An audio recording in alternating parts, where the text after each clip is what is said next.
Reminder po sa mga consumers, katulad po nung nahuli natin kanina, hindi porket merong PS mark yung fireworks or firecrackers na binibili natin, lehitimo na yon. So ang nakitaan natin, merong PS mark, pero yung modelo na yon, hindi po siya license ng DTI na ibenta ng manufacturer. So, hinihikayat natin ang mga consumers para maging aware sila na i-check po ang listahan ng mga modelo na maaaring ibenta ng ating mga manufacturers na may lisensya.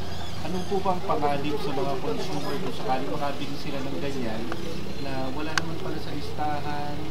May danger po ba? Opo. Kasi po, ibig sabihin yan, hindi po yan dumaan sa proseso ng pag-testing ng DTI.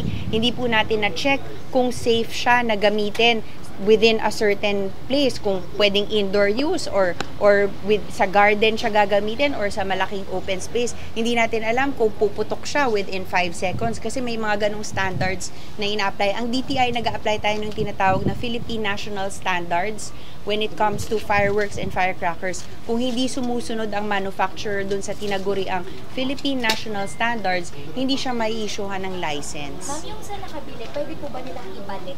Yes, of course. Bawal yon.